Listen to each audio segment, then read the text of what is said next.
네, 63조의 7, 60 비행위자에 대한 조치입니다. 이 조항은 성범죄나 채용비위, 금품비위 같이 공기업의 윤리경영을 저해하는 비유행위에 대한 조치를 담고 있습니다. 1항 윤리경영, 공사는 투명, 공정한 인사 운영 등 윤리경영 강화를 위해서 노력해야 한다고 되어 있습니다. 지방공사는 지자체에서 출자했기 때문에 결국 세금으로 만들어졌잖아요. 그러니까 윤리성이나 도덕성을 더욱더 강조를 하고 있습니다. 네, 다음 2항은 임원의 비위행위 수사 감사 의뢰를 말합니다. 이거는 임원에 대한 비위행위를 말하는데요. 2항은 임원이 성범죄나 채용비위, 금품비위 같은 어떤 윤리경영을 저해하는 비위를 했을 때 수사나 감사를 의뢰할 수 있다는 거예요. 자, 누가? 지자체장이. 자, 임원은 누구죠? 사장도 포함이 되죠. 사장, 상임이사, 비상임이사, 감사 이런 사람이 되겠죠. 이런 사람들이 만약 어떤 성범죄나 채용비위, 금품비위를 했을 때 그 지방 공기업 내에서 이걸 수사나 감사 의뢰할 수 있는 사람이 있을까요? 쉽지 않겠죠. 예, 그래서 그런 경우에는 지자체장이 할 수 있도록 되어 있습니다. 지자체장은 공사 임원이 대통령령으로 정한 비위행위, 그게 바로 성범죄, 채용비위, 금품비위 같은 것들이죠. 사실이나 혐의가 있는 경우도, 예, 경우에는 1항 윤리경영을 저해한 것으로 판단되는 경우에 수사기관과 감사원 등 감사기관에 수사 또는 감사를 의뢰하여야 한다고 되어 있습니다. 예, 할 수 있다가 아닙니다. 한다가 되어 있습니다. 자, 이거는 범죄 행위예요. 사실상 성범죄, 채용비위, 금품비위 같은 경우에는 공기업의 윤리경영을 크게 침해하는 경우죠. 그러면 당연히 이건 의뢰해야 된다고 하는 게 맞겠죠. 예, 할 수 있다고 되어 있으면 안 되겠죠. 상식적으로 생각해 보면. 자, 이 경우 지자체장은 해당 임원을 직무를 정지시키거나 공사사장에게 직무 정지시킬 것을 요구할 수 있다. 지자체장이 해당 임원의 직무를 정지시킬 수 있다가 되어 있지 않습니다. 그죠? 공사사장에게 본인이 할 수 있는 걸 아마 임명권이 있는 사람, 사장이 임명권이 있는 사람 누가 있죠? 지자체장이 임명권이 있는 사람. 사장, 비상임이사, 감사죠. 그럼 상임이사의 임명권은 누가 있죠? 사장이잖아요. 그러니까 저는 아마 공사사장의 임명권이 있는 상임이사에 대해서는 공사사장에게 직무정지시키라고 할 수 있는 거고, 나머지 사장, 비상임이사, 감사 같은 경우에는 지자체장이 직무정지시킬 수 있을 거라고 생각이 됩니다. 네, 그러면 대통령으로 정한 비위행위라고 하면 뭐가 있냐? 아까 말씀드렸다시피 금품비위, 성범죄, 채용비위 등이 대통령으로 정한 비위행위입니다. 요거는 암기하실 때 성용품으로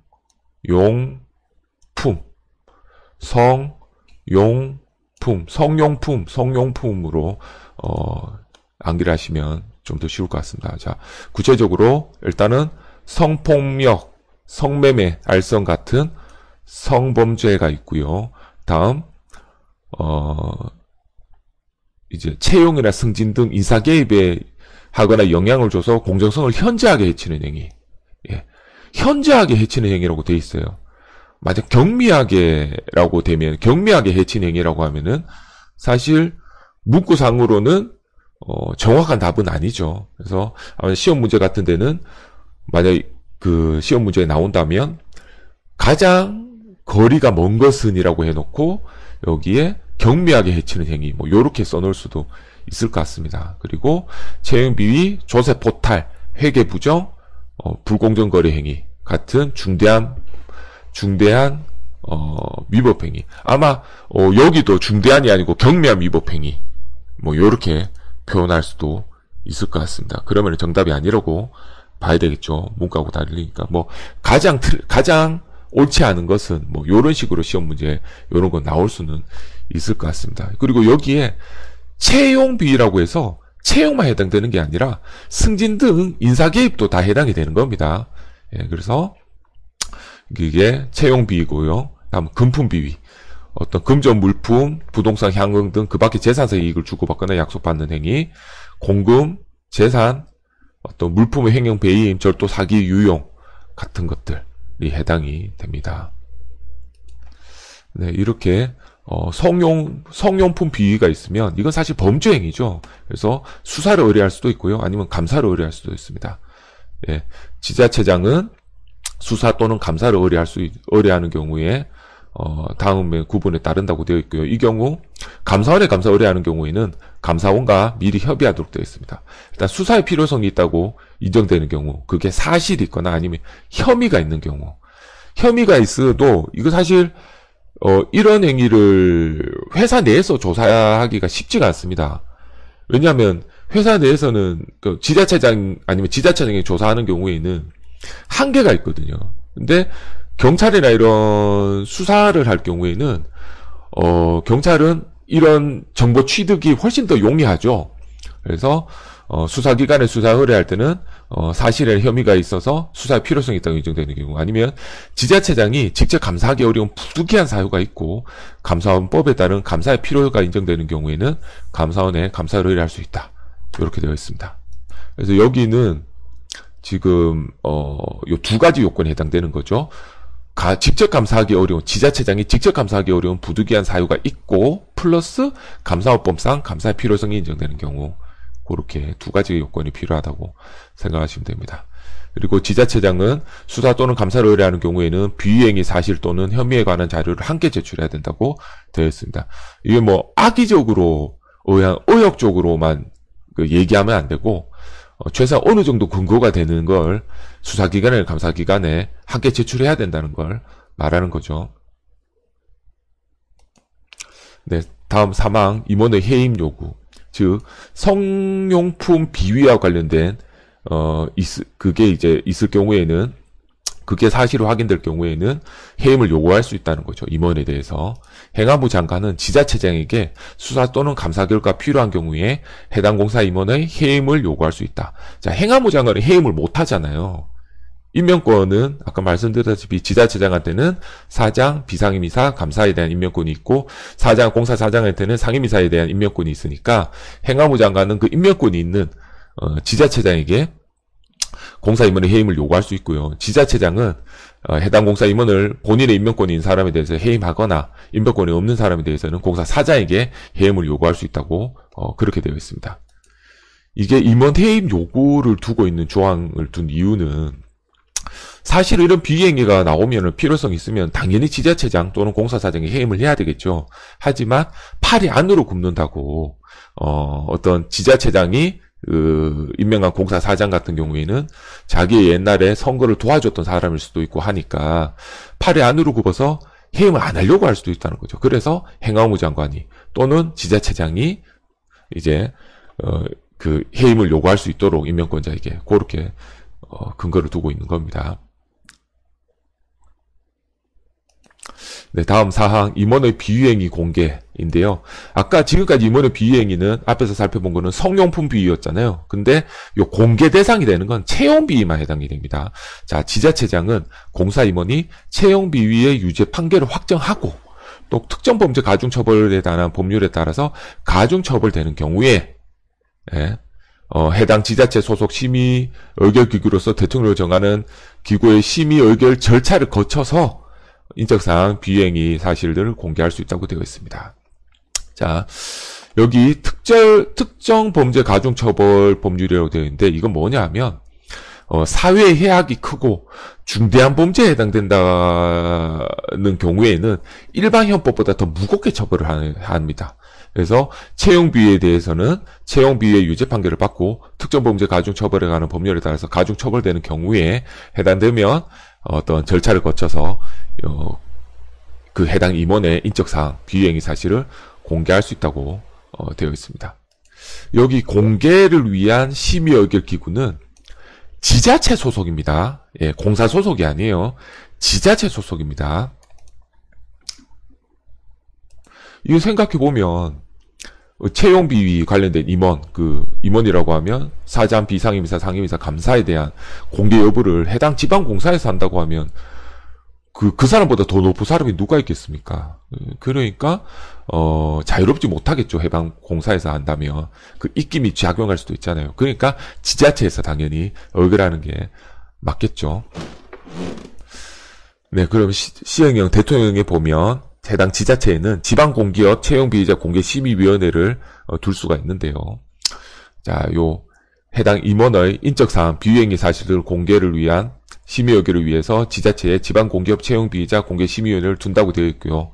15명 이내, 위원장 포함입니다. 위원장 1명 포함. 이거 시험 문제 위원장 1명 제외하고 15명 이내라고 나올 수도 있겠죠. 자, 위원장은 부시장, 부지사, 광역자치단체인 경우에는, 기초자치단체인 경우에는 부시장, 부군수, 부구청장, 이런 사람이 되고요. 부산교통공사라고 따지면 부시장이 되겠죠. 부산시 부시장이 되겠죠. 그리고 회의 및 위원에 대해서는, 여기 지방자치단체 출자 출연 기관의 운영에 관한 법률 시행령, 예, 준용한다고 되어 있는데, 여기 보면, 요 4조 2항부터 7항까지 5조, 6조에 어떤 내용이 있냐면, 그 회의 운영에 대한 부분이 명시가 되어 있습니다. 여기에. 그래서 회의 소집, 의결 종족수, 이런 것들이 명시가 되어 있다고 생각하면 됩니다. 자, 임기는 공무원이 아닌 위원은 2년, 한 차례만 연임 가능합니다. 그리고 공무원이 아닌 위원이라고 되어 있어요. 그리고 공무원이면 공무원에 대한 위원 임기는 명시가 되어 있지 않습니다. 보통 공무원이라고 하면 이렇게 되겠죠. 그 위원회 직책을 해당을 한다고 명시를 해놓는다고 봐야 되겠죠. 만약에 부산시에 여기 이제 지방공기업 채용비리자 공개심의위원회에 들어가는 위원을 특정 국장급으로 만약 정해놓는다고 하면 그 국장은 계속 들어가는 거예요. 그건 실명 개인으로 하는 게 아니죠. 해당 직책으로 해놓은 거니까 그 사람이 그 직책을 오래 맡고 있는다고 하면 계속 들어갈 거고, 근데 계속 바뀌겠죠. 그 공무원 보통 그러니까 순환을 하니까 업무를. 그래서 바뀌면은 그 직책을 맡은 사람 계속 들어간다고 생각하면 될 것 같아요. 그리고 그런 공무원이 아닌 사람은 위원은 실명으로 정하죠. 누구라고. 그러면은 그런 사람은 임기가 2년, 한 차례만 연임 가능하다라고 생각하면 될 것 같고요. 1항에서 5항 외에 공개심의위원회 구성 및 운영에 필요한 사항은 지자체 조례로 정한다고 되어 있습니다. 자, 지자체 조례라고 하는 건 앞에도 말씀드렸다시피 이 광역자치단체 또는 기초자치단체의 의회에서 만든 규칙을 말하는 거죠. 국회에서 만드는 건 법률 를 말하는 거죠. 법률. 그리고 대통령이 만들면 시행령, 해당 행안부 장관이 만들면 그건 시행 규칙이 되는 거고요. 예, 그리고 광역자치단체 또는 지초자치단체 의회에서 만드는 건 조례라고 생각을 하면 됩니다. 다음 5항. 해당 채용 비율로 합격 임용된 자는 어떻게 할 거냐는 거예요. 그러면. 자, 지자체장은 공사 임직원이 임원뿐만 아니라 직원이 해당되죠. 채용비율로 관련하여 유죄 판결이 확정된 경우에, 즉 채용비가 있었다는 게 확정이 된 거죠. 그럴 경우에는 합격한 사람, 채용에 아니면 승진 또는 임용된 사람에 대해서 공사사장에게 합격, 승진, 임용의 취소 또는 인사상 불이익 조치를 취할 것을 요구할 수 있고, 이 경우 공사사장은 그 내용과 사유를 당사자에게 통지하여 소명할 기회를 줘야 된다고 되어 있습니다. 예. 소명 기회는 지자체장이 주는 게 아니죠. 공사사장이 주는 거죠. 예, 소명 기회는. 왜냐하면 공사사장이 임명권자니까 소명 기회를 주고요. 그걸 이제 합격을 취소하거나 승진을 취소하거나 또는 인사상 불이익 조치를 취할 것을 요구할 수 있는 건 지자체장이 할 수 있다고, 공사사장에게 할 수 있다고 되어 있습니다. 네, 다음 6항은 채용비자 임원 명단 공개 및 학교 취소에 필요한 사항.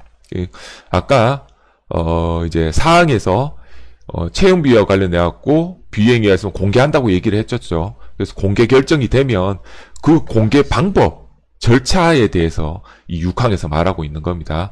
그 사항에 따라서 명단 공개가 결정이 되면 구체적인 내용, 절차 등에 대해서는 시행령에, 대통령령에 이렇게 정한다고 되어 있는 거죠. 자, 명단 공개, 지자체장은 해당 임원이죠. 해당 임원에 대해서 관보, 행안부 장관이 지정한 인터넷 사이트 또는 해당 지자체 인터넷 홈페이지에 1년간 해당 임원의 명단을 공개할 수 있다고 되어 있습니다. 1년간 게시한다고 되어 있습니다. 어떤 내용을 채용비와 관련된 유죄 판결이 확정된 임원의 이름, 나이, 직업 주소, 예, 그리고 도로교통법상 상세 주소는 생략할 수 있다고 되어 있고요. 채용비 행위 당시에 공사사장, 공사의 명칭, 주소, 담당 직무, 직위. 아마 이런 이제 조사가 이루어지면 그 조사가 임기가 지나간 다음에 결과가 나올 수도 있죠. 그렇기 때문에 확정이 되면 그 당시에 공사의 명칭과 주소 담당 직무 직위를 공개한다고 되어 있는 거고요. 채용비의 행위 및 내용 및 방법, 그리고 유죄 확정 판결 내용을 4가지를 이제 1년간 게시한다고 되어 있습니다. 지자체장의 합격 취소 요구. 네, 그리고 2항은 지자체장이 아까 요 5항에 따라서 해당 채용비가 있을 경우에는 합격한 사람 또는 뭐 승진한 사람에 대해서 불이익하게 승진을 취소하거나 합격을 취소하거나 인사상 불이익 조치를 요구할 수 있다고 했죠. 그 요구할 때에 대한 얘기입니다. 법 63조 7-5항에 따라서 공사사장에게 합격, 승진, 임용의 취소 또는 인사상 불이익 조치를 요구하는 경우에 다음 각호 기준에 따라 그 사유도 함께 통지해야 된다고 되어 있습니다. 자, 채용비로 채용시험 합격 채용된 경우에는 해당 합격 또는 채용의 취소 요구를 하고요. 그 사유도 함께 통지해야 됩니다. 그리고 채용비에 가담하거나 협조해서 승진, 전직 또는 전보, 파견 등이 된 경우에는 해당 승진 등을 취소 요구하고 인사상 불이익 조치도 함께 요구할 수 있다고 그렇게 되어 있습니다. 그리고 3항은 공사사장은 이렇게 채용 취소 또는 뭐 승진의 취소 또는 인사상 불이익 조치를 할 때 당사자에게 소명 방법을 통지해야 돼요. 예, 지자체장의 합격 취소 등 지자체에서 요렇게 요구가 왔다. 당신 합격 취소하라고 또는 승진 취소하라고 어떤 불이익을 주라고 요런 내용 왔고 그 사유도 요렇게 명시된 거를 공지하고요. 그럼 소명 기한, 방법, 만약 소명하지 않으면 처리 방법, 소명에 필요한 사항을 통지하도록 되어 있습니다. 만약 정당한 사유 없이 소명하지 않는다 당사자가 그러면은 공사사장은 더 이상 추가 소명 기회 주지 않고 합격 취소 등을 할 수 있고요. 공사사장은 합격 취소 등을 결정하기 위해서 관계인 의견 제시 또는 증거물 제출 등을 요구할 수도 있습니다. 그리고 이러한 합격 취소 결정이 이루어지면 이러한 절차를 거쳐서 공사사장은 합격 취소 등에 대해서 당사자 그리고 지자체장한테도 지체 없이 통지를 해야 됩니다. 당사자만 통지하는 게 아닙니다. 지자체장이 왜냐하면 요구를 했으니까 피드백을 해줘야 되겠죠. 그래서 지자체장에게도 통지를 해야 됩니다.